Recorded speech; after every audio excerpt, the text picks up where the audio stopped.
الله أكبر.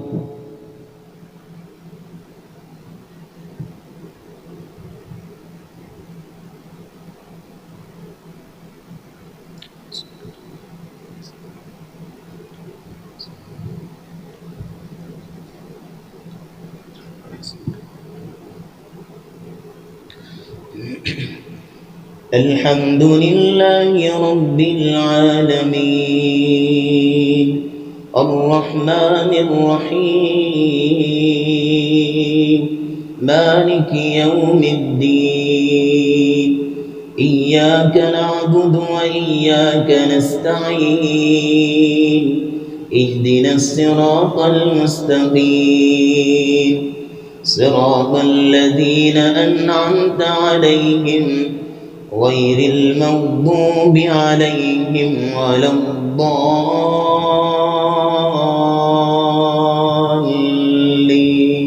الضالين آمين. بسم الله الرحمن الرحيم حميم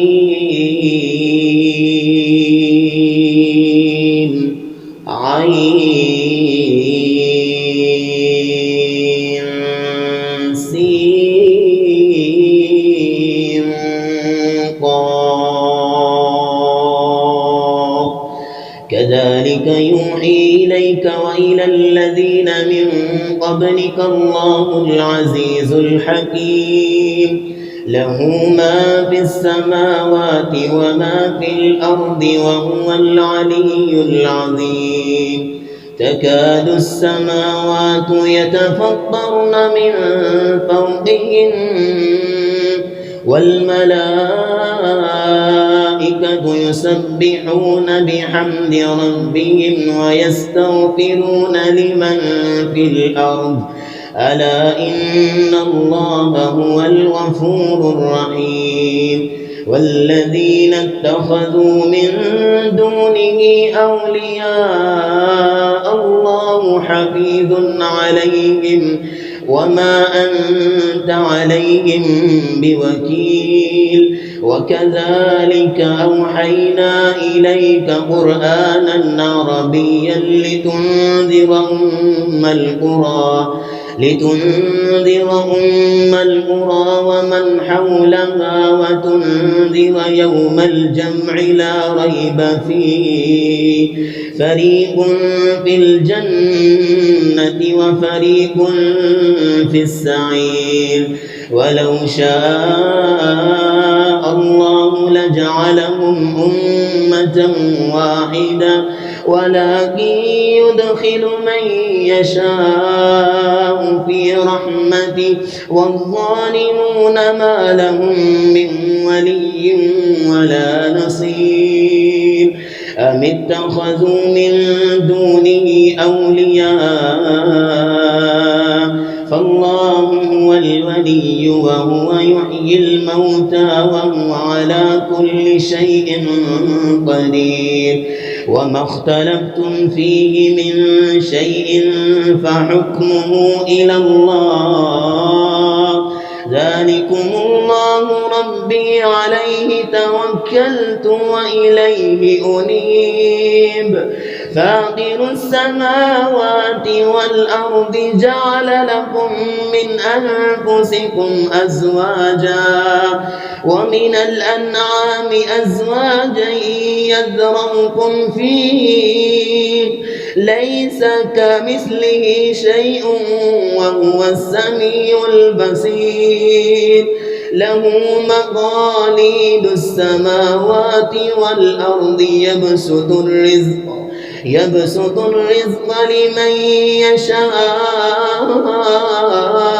ويقدر إنه بكل شيء عليم شرع لكم من الدين ما وصى به نوحا والذي أوحينا إليك وما وصينا به إبراهيم وموسى وعيسى أن أقيموا الدين ولا تتفرقوا فيه كبر على المشركين ما تدعوهم إليه الله يجتبي إليه من يشاء ويهدي إليه من ينيب وما تفرقوا إلا من بعد ما جاءهم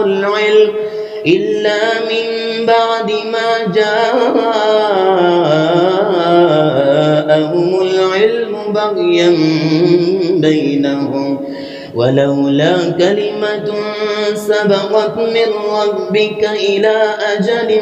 مسمى لقضي بينهم وإن الذين أورثوا الكتاب من بعدهم لفي شك منه مريب فلذلك فادع واستقم كما أمرت ولا تتبع أهواءهم وقل آمنت بما أنزل الله من كتاب وأمرت لأعدل بينكم الله ربنا وربكم لنا أعمالنا ولكم أعمالكم لا حجة بيننا وبينكم الله يجمع بيننا وإليه المصير والذين يحاجون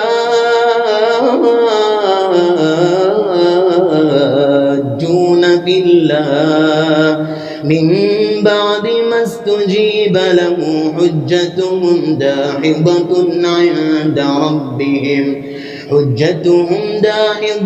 عند ربهم وعليهم غضب ولهم عذاب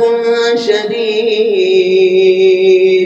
الله الذي أنزل الكتاب بالحق والميزان وما يدريك لعل الساعة قريب يستعجل بها الذين لا يؤمنون بها والذين آمنوا مشفقون منها ويعلمون أنها الحق ألا إن الذين يمارون في الساعة لفي ضلال بعيد الله لطيف بعباده يرزق من يشاء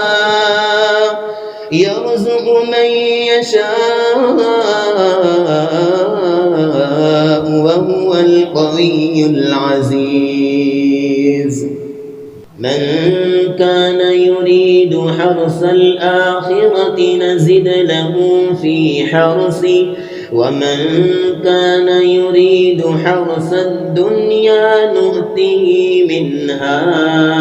وما له في الآخرة من نصيب أم لهم شركاء شرعوا لهم من الدين ما لم يأذن به الله ولولا كلمة الفصل لقضي بينهم وإن الظالمين لهم عذاب أليم ترى الظالمين مشفقين مما كسبوا وهو واقع بهم والذين آمنوا وعملوا الصالحات في روضات الجنات لهم ما يشاءون عند ربهم ذلك هو الفضل الكبير ذلك الذي يبشر الله عباده الذين آمنوا وعملوا الصالحات قل لا أسألكم عليه أجرا إلا المودة في القربى ومن يقترف حسنة نزد له فيها حسنا إن الله غفور شكور أم يقولون افترى على الله كذبا فإن يشاء الله يختم على قلبك ويمحو الله الباطل ويحق الحق بكلماته إنه عليم بذات الصدور وهو الذي يقبل التوبة عن عباده ويعفو عن السيئات ويعلم ما تفعلون ويستجيب الذين آمنوا وعملوا الصالحات ويزيدهم من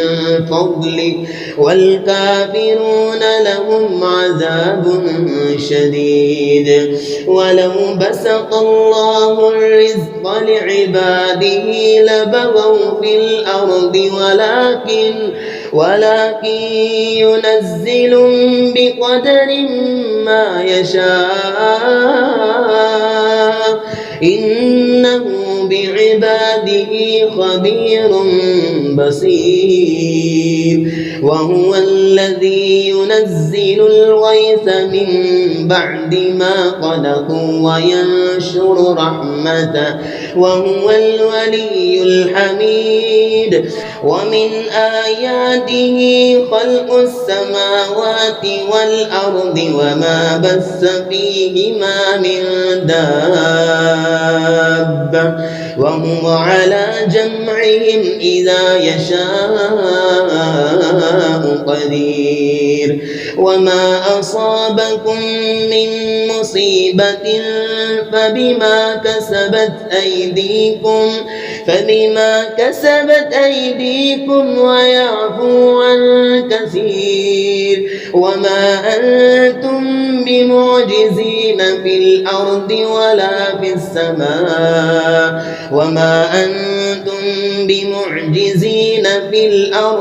وما لكم من دون الله من ولي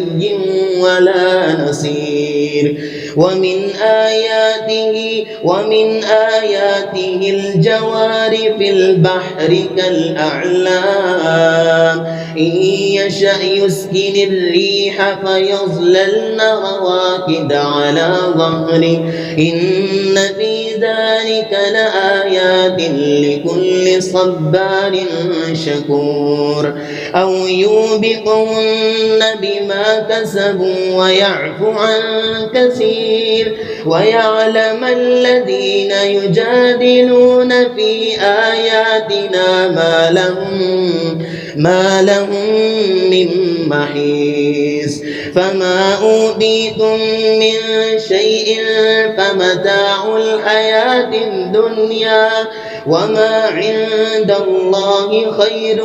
وأبقى للذين آمنوا وعلى ربهم يتوكلون والذين يجتنبون كبائر الإثم والفواحش وإذا ما غضبوا هم يغفرون والذين استجابوا لربهم وأقاموا الصلاة وأمرهم شورى بينهم ومما رزقناهم ينفقون والذين إذا أصابهم البغي هم ينتصرون وجزاء سيئة مثلها فمن عفا وأصلح فأجره على الله إنه لا يحب الظالمين ولمن انتصر بعد ظلمه فأولئك ما عليهم من سبيل إنما السبيل على الذين يظلمون الناس ويبغون في الأرض بغير الحق أولئك لهم عذاب أليم ولمن صبر وغفر إن ذلك لمن عزم الأمور. ومن يضلل الله فما له من ولي من بعده وترى الظالمين لما رأوا العذاب يقولون هل إلى مرد من سبيل وتراهم يعرضون عليها خاشعين من الذل ينظرون من طرف خفي وقال الذين آمنوا إن الخاسرين الذين خسروا أنفسهم وأهليهم يوم القيامة ألا إن الظالمين في عذاب مقيم. وما كان لهم من أولياء ينصرونهم من دون الله ومن يضلل الله فما له من سبيل. استجيبوا لربكم من قبل أن يأتي يوم لا مرد له من الله ما لكم من ملجأ يومئذ وما لكم من نكير. فإن أعرضوا فما أرسلناك عليهم حفيظا إن عليك إلا البلاغ وإنا إذا أذقنا الإنسان منا رحمة فرح بها وإن تصبهم سيئة بما قدمت أيديهم فإن الإنسان كفور. لله ملك السماوات والأرض يخلق ما يشاء يهب لمن يشاء إناثا ويهب لمن يشاء الذكور أو يزوجهم ذكرانا وإناثا ويجعل من يشاء عقيما إنه عليم قدير.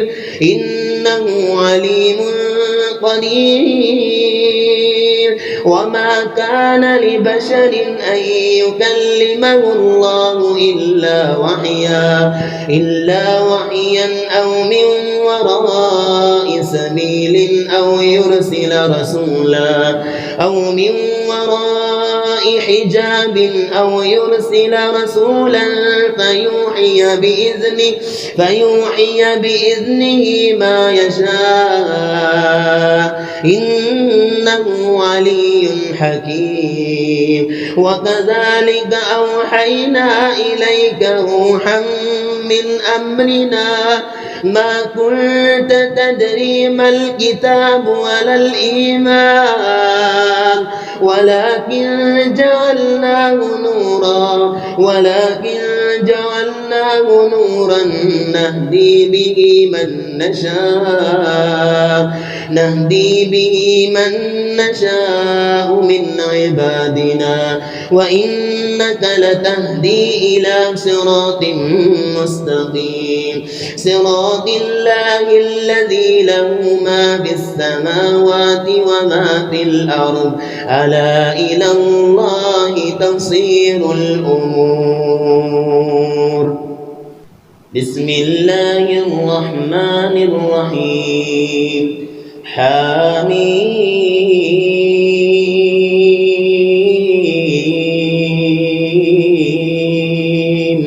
والكتاب المبين إنا جعلناه قرآنا عربيا لعلكم تعقلون وإنه في أم الكتاب لدينا لعلي حكيم. أفنضرب عنكم الذكر صفحا أن كنتم قوما مسرفين وكم أرسلنا من نبي في الأولين وما يأتيهم من نبي إلا كانوا به يستهزئون فأهلكنا أشد منهم بطشا ومضى مثل الأولين ولئن سألتهم من خلق السماوات والأرض ليقولن خلقهن العزيز العليم الذي جعل لكم الأرض مهدا وجعل لكم فيها سبلا لعلكم تهتدون والذي نزل من السماء ماء بقدر فأنشرنا به بلدة ميتا كذلك تخرجون والذي خلق الأزواج كلها وجعل لكم من الفلك والأنعام ما تركبون لتستووا على ظهوره ثم تذكروا نعمة ربكم إذا استويتم عليه وتقولوا سبحان الذي سخر لنا هذا وما كنا له مقرنين وإنا إلى ربنا لمنقلبون وجعلوا له من عباده جزءا إن الإنسان لكفور مبين أم اتخذ مما يخلق بنات وأصفاكم بالبنين وإذا بشر أحدهم بما ضرب للرحمن مثلا ظل وجهه مسودا وهو كظيم أومن ينشأ في الحلية وهو في الخصام غير مبين وجعلوا الملائكة الذين هم عباد الرحمن إناثا أشهدوا خلقهم ستكتب شهادتهم ويسألون وقالوا لو شاء الرحمن ما عبدناهم ما لهم بذلك من علم إن هم إلا يخرصون أم آتيناهم كتابا من قبله فهم به مستمسكون بل قالوا إنا وجدنا آباءنا على أمة وإنا على آثارهم مهتدون وكذلك ما أرسلنا من قبلك في قرية من نذير إلا قال مترفوها إنا وجدنا آباءنا على أمة وإنا على آثارهم مقتدون قال أولو جئتكم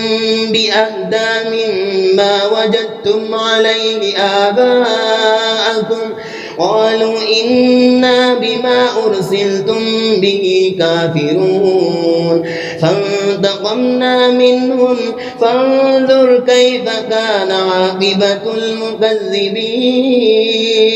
وإذ قال إبراهيم لأبيه وقومه إنني براء مما تعبدون إلا الذي فطرني فإنه سيهدين وجعلها كلمة باقية في عقبه لعلهم يرجعون بل متعت هؤلاء وآباءهم حتى جاءهم الحق ورسول مبين ولما جاءهم الحق قالوا هذا سحر وإنا به كافرون وقالوا لولا نزل هذا القرآن على رجل من القريتين عظيم أهم يقسمون رحمة ربك نحن قسمنا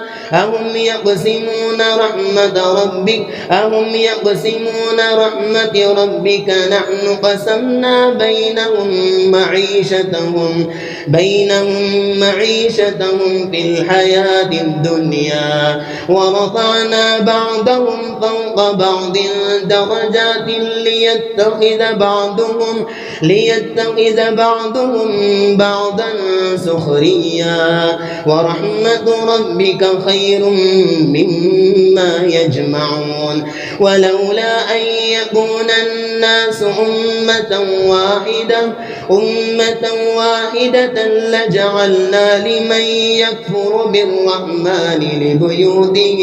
لبيوتهم سقفا من فضة ومعارج عليها يظهرون ولبيوتهم أبوابا وسررا عليها يتكئون وزخرفا وإن كل ذلك لما متاع الحياة الدنيا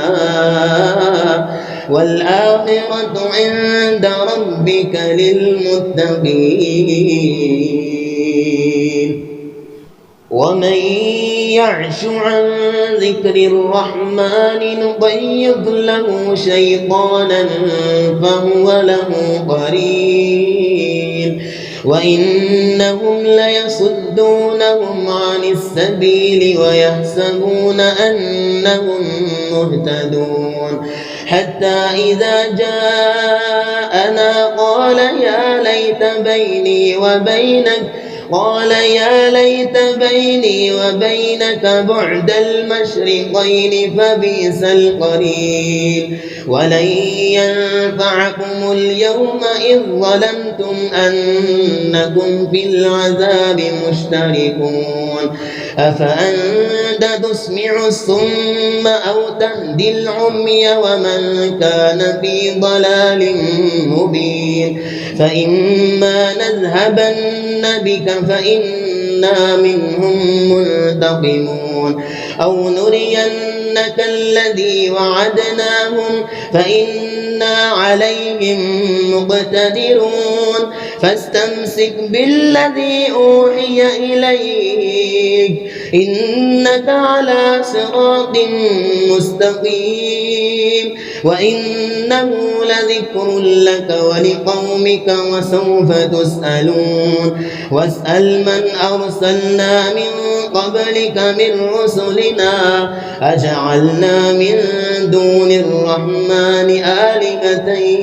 يعبدون ولقد أرسلنا موسى بآياتنا إلى فرعون وملئه فقال إني رسول رب العالمين فلما جاءهم بآياتنا إذا هم منها يضحكون وما نريهم من آية إلا هي أكبر من أختها وأخذناهم بالعذاب لعلهم يرجعون وقالوا يا أيها الساحر ادع لنا ربك بما عهد عندك إننا لمهتدون فلما كشفنا عنهم العذاب إذا هم ينكثون ونادى فرعون في قومه قال يا قوم أليس لي ملك مصر وهذه الأنهار تجري من تحتي أفلا تبصرون أم أنا خير من هذا الذي هو مهين ولا يكاد يبين فلولا ألقي عليه أسورة من ذهب أو جاء معه الملائكة مقترنين فاستخف قومه فأطاعوه إنهم كانوا قوما فاسقين فاستخف قومه فأطاعوه إنهم كانوا قوما فاسقين فلما آسفونا انتقمنا منهم فأغرقناهم أجمعين فجعلناهم سلفا ومثلا للآخرين ولما ضرب ابن مريم مثلا إذا قومك منه يصدون وقالوا أآلهتنا خير أم هو ما ضربوه لك إلا جدلا بل هم قوم خصمون إن هو إلا عبد أنعمنا عليه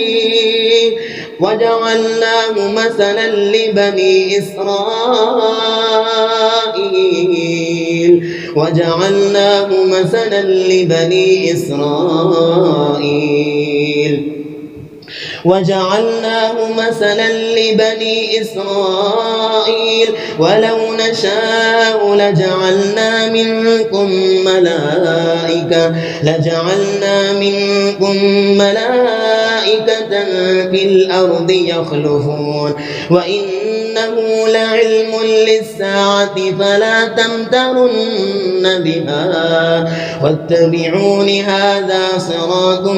مستقيم ولا يصدنكم الشيطان إنه لكم عدو مبين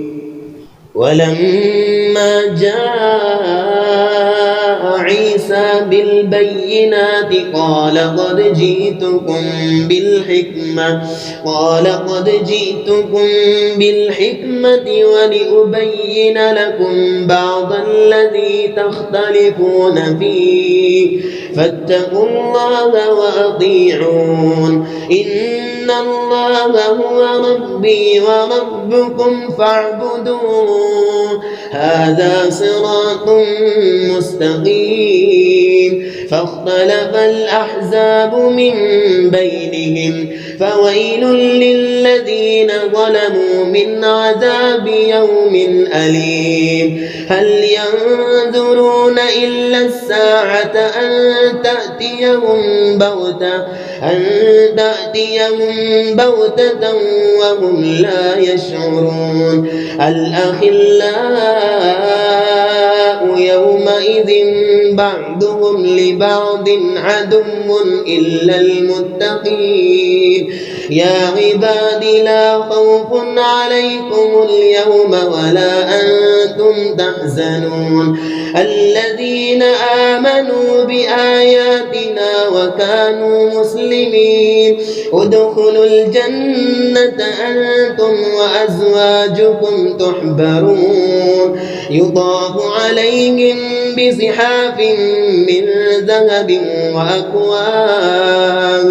وفيها ما تشتهيه الأنفس وتلذ الأعين وأنتم فيها خالدون وتلك الجنة التي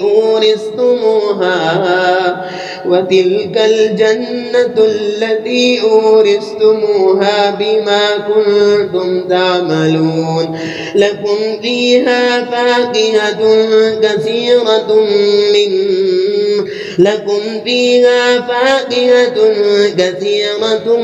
منها تأكلون إن المجرمين في عذاب جهنم خالدون لا يفتر عنهم وهم فيه مبلسون وما ظلمناهم ولكن كانوا هم الظالمين ونادوا يا مالك ليقض علينا ربك قال إنكم ماكثون لقد جئناكم بالحق ولكن أكثركم للحق كارهون أم أبرموا أمرا فإنا مبرمون أم يحسبون أنا لا نسمع سرهم ونجواهم بلى ورسلنا لديهم يكتبون قل إن كان للرحمن ولد فأنا أول العابدين قل إن كان للرحمن ولد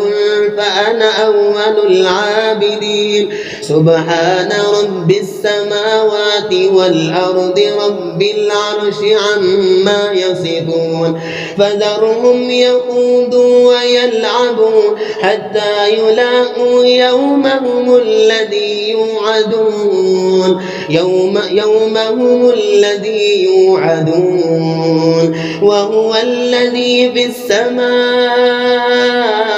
إله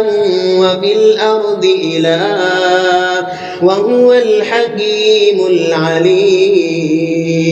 وتبارك الذي له ملك السماوات والأرض وما بينهما وعنده علم الساعة وإليه ترجعون ولا يملك الذين يدعون من دونه الشفاعة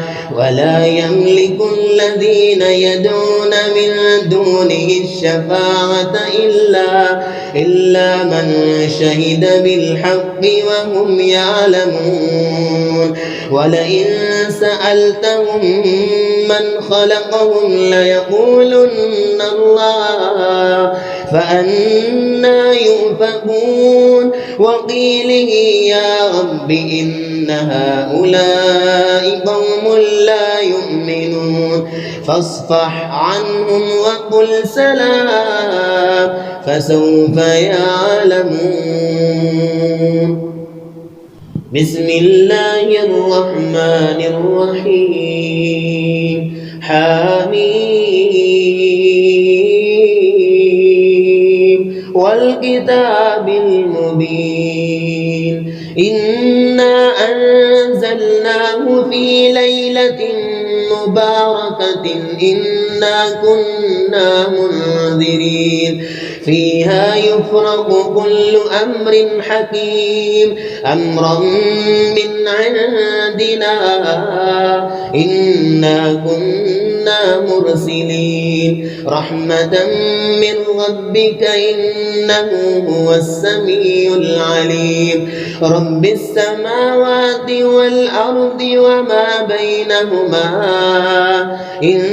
كنتم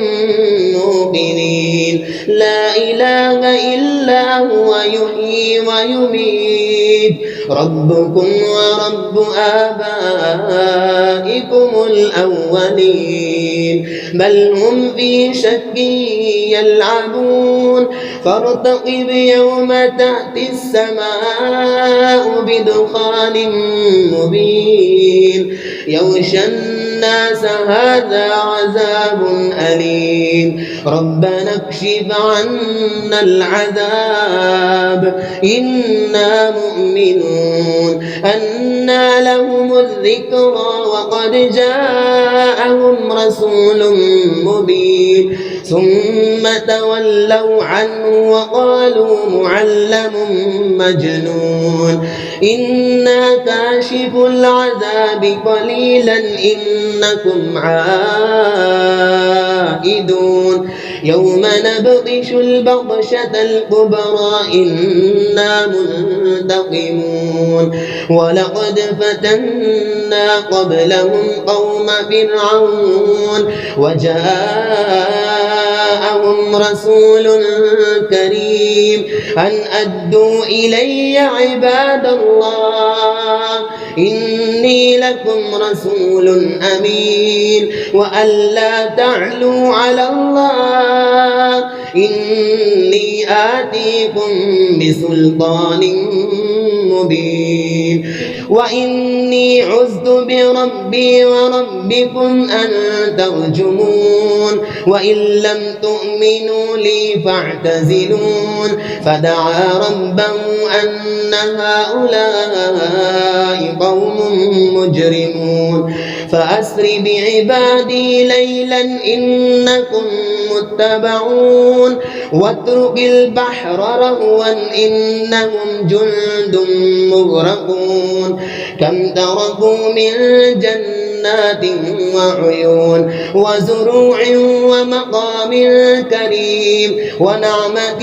كانوا فيها فاكهين كذلك وأورثناها قوما آخرين فما بكت عليهم السماء والأرض وما كانوا منظرين ولقد نجينا بني إسرائيل من العذاب المهين من فرعون إنه كان عاليا من المسرفين ولقد اخترناهم على علم على العالمين وآتيناهم من الآيات ما فيه بلاء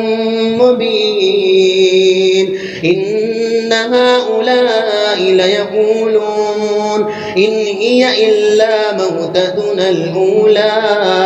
وما نحن بمنشرين فأتوا بآبائنا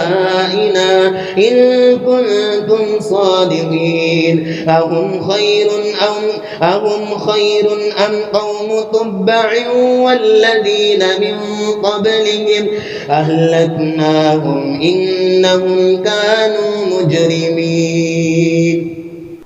وما خلقنا السماوات والأرض وما بينهما لاعبين ما خلقناهما إلا بالحق ولكن أكثرهم لا يعلمون إن يوم الفصل ميقاتهم أجمعين يوم لا يغني مولى عن مولى شيئا ولا هم ينصرون إلا من رحم الله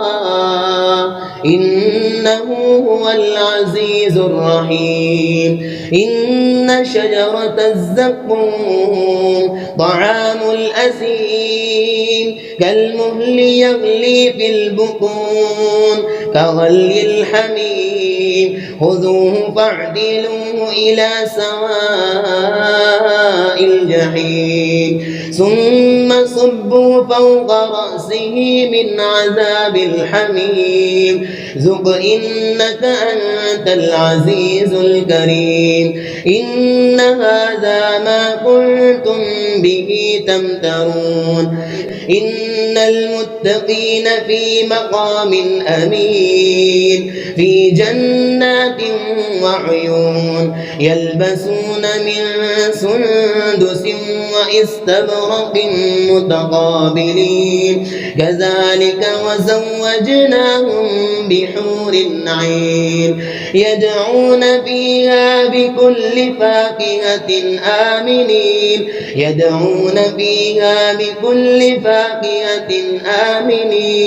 لا يذوقون فيها الموت إلا الموتة الأولى ووقاهم عذاب الجحيم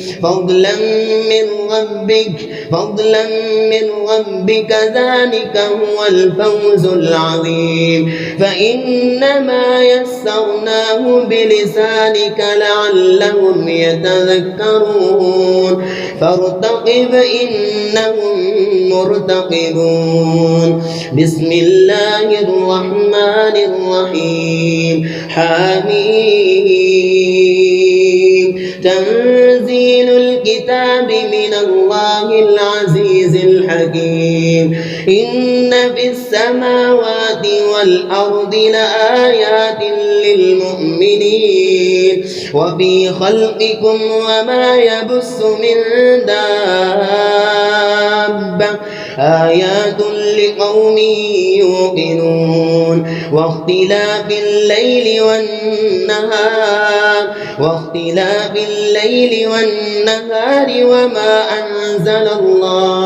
وما أنزل الله من السماء من رزق فأحيا به الأرض بعد موتها فأحيا به الأرض بعد موتها وتصريف الرياح آيات لقوم يعقلون تلك آيات الله نتلوها عليك بالحق فبأي حديث بعد الله وآياته يؤمنون ويل لكل أفاك أثيم يسمع آيات الله تتلى عليه ثم يصر مستكبرا كأن لم يسمعها فبشره بعذاب أليم وإذا علم من آياتنا شيئا اتخذها هزوا أولئك لهم عذاب مهين من ورائهم جهنم ولا يغني عنهم ما كسبوا شيئا ولا ما اتخذوا من دون الله أولياء ولهم عذاب عظيم هذا هدى والذين كفروا بآيات ربهم لهم عذاب من رجز أليم الله الذي سخر لكم البحر لتجري الفلك فيه بأمره ولتبتغوا من فضله ولعلكم تشكرون وسخر لكم ما في السماوات وما في الأرض جميعا منه إن في ذلك لآيات لقوم يتفكرون قل للذين آمنوا يغفروا للذين لا يرجون أيام الله ليجزي قوما بما كانوا يكسبون من عمل صالحا فلنفسه ومن أساء فعليها ثم إلى ربكم ترجعون ولقد آتينا بني إسرائيل الكتاب والحكم والنبوة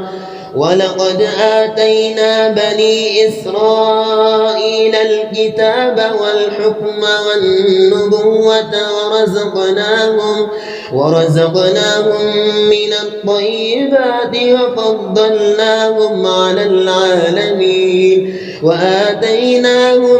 بينات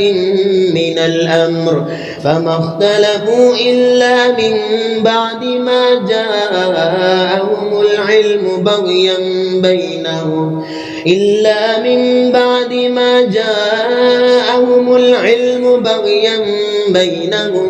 إن ربك يقضي بينهم يوم القيامة فيما كانوا فيه يختلفون ثم جعلناك على شريعة من الأمر فاتبعها ولا تتبع أهواء الذين لا يعلمون إنهم لن يغنوا عنك من الله شيئا وإن الظالمين بعضهم أولياء بعض والله ولي المتقين هذا بصائر للناس وهدى ورحمة لقوم يوقنون أم حسب الذين اجترحوا السيئات أن نجعلهم كالذين آمنوا وعملوا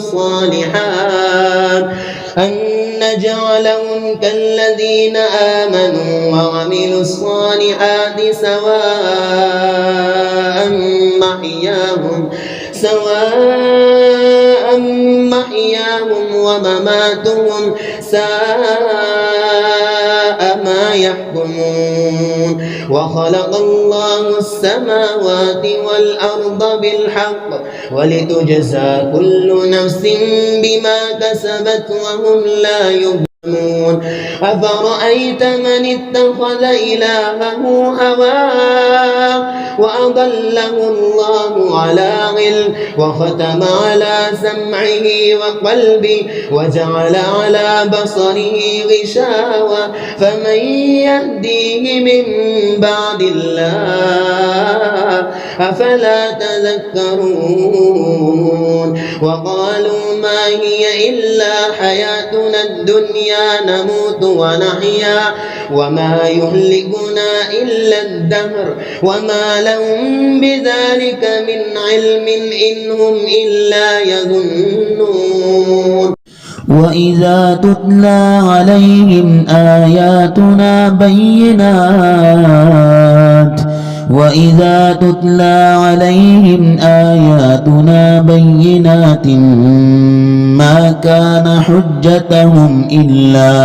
ما كان حجتهم إلا أن قالوا ائتوا بآبائنا إن كنتم صادقين قل الله يحييكم ثم يميتكم ثم يجمعكم إلى يوم القيامة لا ريب فيه ولكن أكثر الناس لا يعلمون ولله ملك السماوات والأرض ويوم تقوم الساعة يومئذ يخسر المبطلون وترى كل أمة جاثية كل أمة تدعى إلى كتابها اليوم تجزون ما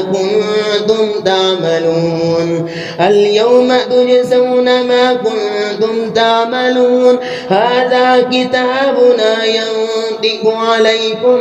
بالحق إنا كنا نستنسخ ما كنتم تعملون فأما الذين آمنوا وعملوا الصالحات فيدخلهم ربهم في رحمته ذلك هو الفوز المبين وأما الذين كفروا أفلم تكن آياتي تتلى عليكم فاستكبرتم وكنتم قوما مجرمين